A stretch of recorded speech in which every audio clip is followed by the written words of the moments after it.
നിയമസഭാ തെരഞ്ഞെടുപ്പ് 2026 നടക്കുന്നതെങ്കിലും 2025 നവംബറിൽ നടക്കുന്ന തദ്ദേശ സ്വയംഭരണ തെരഞ്ഞെടുപ്പിൽ മത്സരിച്ചാൽ വലിയ നേട്ടമൊന്നും കിട്ടില്ല എന്ന് കേരള കോൺഗ്രസ് എമ്മിന് ഉറപ്പായും അറിയാം.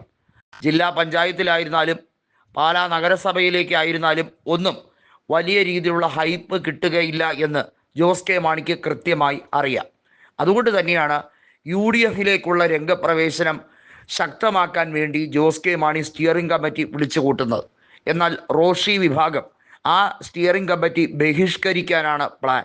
കാരണം ജോസ് കെ മാണിയുടെ ലൈനിലേക്കല്ല റോഷി അഗസ്റ്റിൻ പോകുന്നത്. അദ്ദേഹത്തിൻ്റെ മന്ത്രിസ്ഥാനം സംരക്ഷിക്കാൻ അദ്ദേഹം ഏതറ്റം വരെയും പോകും എന്ന് കൃത്യമായി മനസ്സിലാക്കുകയാണ്. അതായത് റോഷി അഗസ്റ്റിന് കൃത്യമായും അദ്ദേഹത്തിൻ്റെ മന്ത്രിസ്ഥാനം കാത്തു സംരക്ഷിക്കണം. ജോസ് കെ മാണിയുടെ ആഗ്രഹം പോലെ ആടാൻ തന്നെ കിട്ടില്ല. അത് പണ്ടായിരുന്നു, അതായത് KM മാണി ജീവിച്ചിരുന്നപ്പോൾ. ഇപ്പോൾ കളി മാറി. കേരള കോൺഗ്രസ് എമ്മിൻ്റെ നാഥൻ ജോസ് കെ മാണിയല്ല, താൻ തന്നെയാണെന്ന് റോഷി അഗസ്റ്റിൻ പ്രഖ്യാപിച്ചു കഴിഞ്ഞിരിക്കുകയാണ്. റോഷി അഗസ്റ്റിൻ പറഞ്ഞിരിക്കുന്നത് വേണമെങ്കിൽ കടിച്ചു തൂങ്ങി കൂടെ നിൽക്കാം, ഇല്ലെങ്കിൽ പൊയ്ക്കോളണം എന്നുള്ള രീതിയിലാണ് റോഷി അഗസ്റ്റിൻ പറയുന്നത്. ജോസ് കെ മാണിയുടെ വിരട്ടലും അതുപോലെ തന്നെ അദ്ദേഹത്തിൻ്റെ താല്പര്യമൊന്നും ഇനി സഹിക്കേണ്ട കാര്യമില്ല. കേരള കോൺഗ്രസ് എം തൻ്റെ വരുതിയിലായി കഴിഞ്ഞിരിക്കുന്നു എന്ന് റോഷി കൃത്യമായി പറഞ്ഞു കഴിഞ്ഞിരിക്കുകയാണ്. ഇനി കാര്യങ്ങൾ തീരുമാനിക്കേണ്ടത് ഞാനാണ് എന്ന് റോഷി ഉറക്കെ പ്രഖ്യാപിച്ചിരിക്കുന്നു. നിൽക്കേണ്ടവർക്ക് നിൽക്കാം, പോവേണ്ടവർക്ക് പോകാം. എങ്ങോട്ട് പോകണം, എങ്ങോട്ട് ചായണം എന്നൊക്കെ കൃത്യമായി ഒറ്റയ്ക്ക് തീരുമാനിക്കുന്ന സ്ഥിതിവിവര കണക്കുകളായി റോഷിയെ സംബന്ധിച്ചിടത്തോളം. റോഷി കൃത്യമായി ഒരു അന്തർധാര കേരള കോൺഗ്രസ് ജോസഫ് ഗ്രൂപ്പുമായി നേരത്തെ തന്നെ ഉണ്ടാക്കി കഴിഞ്ഞു.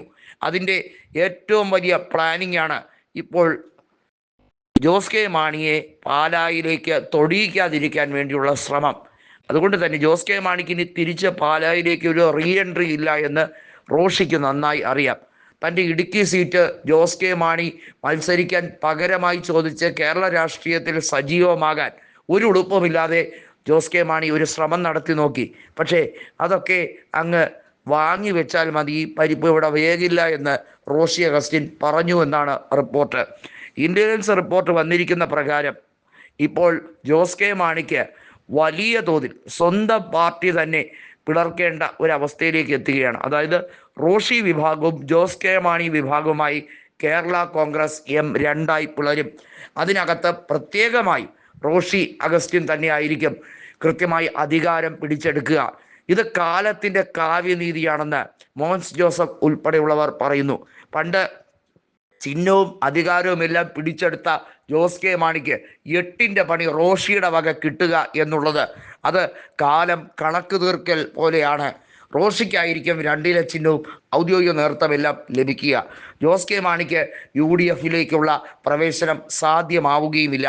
അങ്ങനെ വരുമ്പോൾ ജോസ് കെ മാണിക്ക് ആകെയുള്ള ഓപ്ഷൻ വർഗീയ കക്ഷികളുമായി കൂട്ടുചേരലാണ്. അങ്ങനെ ചേർന്നാൽ തന്നെ ജോസ് കെ മാണിക്ക് MP സ്ഥാനമോ ഒന്നും തന്നെ ലഭിക്കുകയില്ല. കേരള രാഷ്ട്രീയത്തിൽ ഇനി ഒരു വട്ടപൂജ്യമായിരിക്കും ജോസ് കെ മാണി.